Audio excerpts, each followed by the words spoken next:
नमस्कार, apex news India में आप सभी का स्वागत है और मैं हूं आपके साथ गीत। गणेश जी की निराकार दिव्यता है जो भक्त के उपकार हेतु एक अलौकिक आकार में स्थापित है। वो भगवान शिव और देवी पार्वती के पुत्र हैं। विघ्नहर्ता गणेश जी तमाम विघ्नों को दूर करके भक्तों का मंगल करने एक बार फिर आ रहे हैं। परंपरा के अनुसार गणेश चतुर्थी से गणेश महोत्सव की शुरुआत होती है। वो खास दिन आ गया, तो आइए एपेक्स न्यूज इंडिया के साथ और जान लेते हैं बप्पा की स्थापना और पूजा का शुभ मुहूर्त।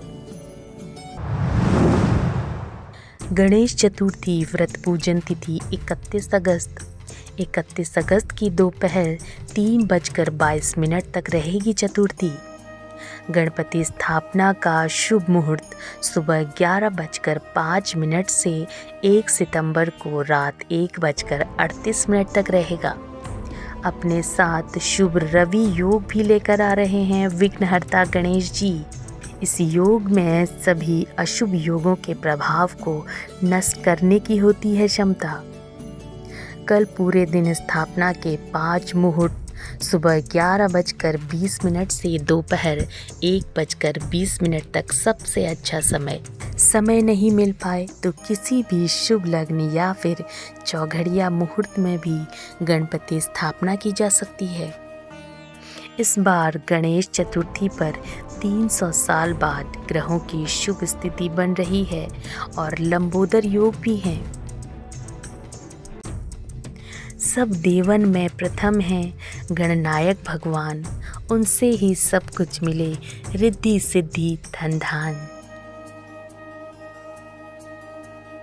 वो खास दिन आ गया, वो अद्भुत पल आ गया जब भालचंद्र, बुद्धिनाथ, एकदंत, गजकर्ण, गजानन गणपति आने वाले हैं। इस बार वो सारे योग संयोग बन रहे हैं जो गणेश जी के जन्म पर बने थे। दिन बुधवार, तिथि चतुर्थी, नक्षत्र चित्रा और मध्याह्न काल यानी कि दोपहर का समय। ये ही वो संयोग था जब पार्वती जी ने मिट्टी के गणेश बनाए थे और शिव जी ने उसमें प्राण डाले थे। इसके अलावा भी कुछ दुर्लभ और शुभ योग बन रहे हैं जो कि 31 अगस्त से 9 सितंबर तक गणेश उत्सव के दौरान रहेंगे।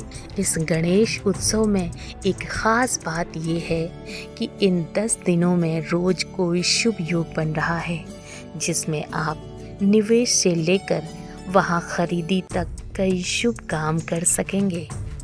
भाद्रपद मास के शुक्ल पक्ष की चतुर्थी तिथि से 10 दिवसीय गणेश उत्सव का प्रारंभ हो रहा है। अनंत चतुर्थी के पावन दिन गणेश प्रतिमा का विसर्जन किया जाता है। विघ्नहर्ता गणेश जी तमाम विघ्नों को दूर करके भक्तों का मंगल करने आ रहे हैं। पंचांग के मुताबिक गणेश चतुर्थी का पर्व भाद्रपद मास के शुक्ल पक्ष की चतुर्थी तिथि को मनाया जाता है और परंपरा के अनुसार गणेश चतुर्थी से गणेश महोत्सव की शुरुआत होती है। पहले दिन गणपति बप्पा की घर में स्थापना की जाती है। गणेश जी की प्रतिमा को घर में स्थापित कर इनकी श्रद्धा भाव से जो लोग पूजा करते हैं उनके तमाम संकट गणेश जी हर लेते हैं। भगवान लंबोदर को गणेश जी की पूजा में मोदक का भोग लगाना सबसे महत्वपूर्ण माना जाता है। इसके अलावा मोतीचूर के लड्डू और बेसन के लड्डू भी बप्पा को बेहद ही प्रिय माने जाते हैं। गणेश उत्सव के 5वें और 6ठे दिन खीर का भोग लगाना अच्छा माना जाता है। गणेश जी को मखाने की खीर का भी भोग लगाया जाता है। वहीं गणपति की एक से बढ़कर एक मूर्तियों से बाजार भी पट गए हैं। बाजारों में 50 रुपए से लेकर 12,000 रुपए तक की मूर्तियां उपलब्ध हैं। हमारे ऋषि इतने गहन बुद्धिशाली थे कि उन्होंने दिव्यता को शब्दों के बजाय इन प्रतीकों के रूप में दर्शाया, क्योंकि शब्द तो समय के साथ बदल जाते हैं लेकिन प्रतीक कभी नहीं बदलते। तो जब भी हम उस सर्वव्यापी का ध्यान करें, हमें इन गहरे प्रतीकों को अपने मन में रखना चाहिए। जैसे हाथी के सिर वाले भगवान। और उसी समय ये भी याद रखें कि गणेश जी हमारे भीतर ही हैं। यही वो ज्ञान है जिसके साथ हमें गणेश चतुर्थी मनानी चाहिए। गण का अर्थ है समूह। ये पूरी सृष्टि, परमाणुओं और अलग अलग ऊर्जाओं का समूह है। यदि कोई सर्वोच्च नियम इस पूरी सृष्टि के भिन्न भिन्न संस्थाओं के समूह पर शासन नहीं कर रहा होता तो इसमें बहुत उथल पुथल हो जाती।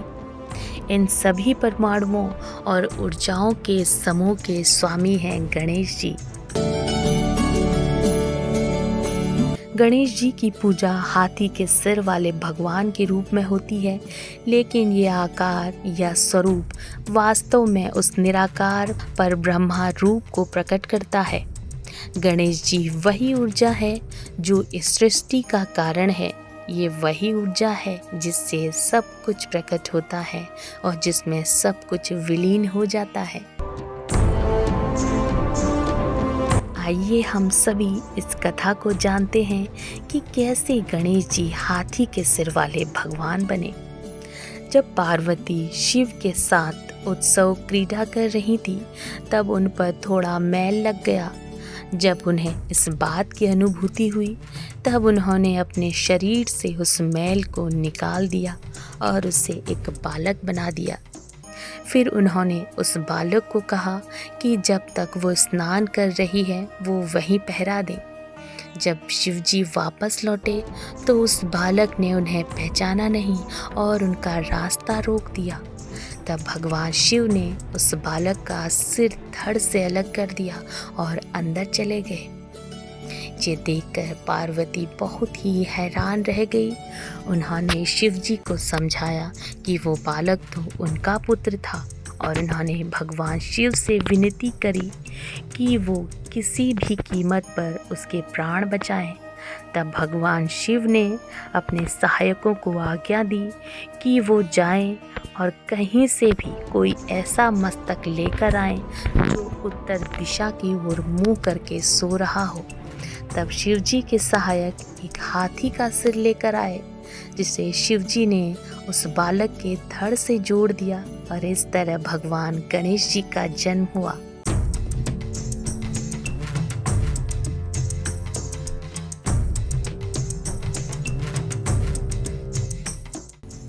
हम 10 दिन संयम से जीवन व्यतीत करें और 10 दिन पश्चात अपने मन और आत्मा पर जमी हुई वासनाओं की धूल और मिट्टी को प्रतिमा के साथ ही विसर्जित कर एक परिष्कृत और निर्मल मन और आत्मा के रूप को प्राप्त करें।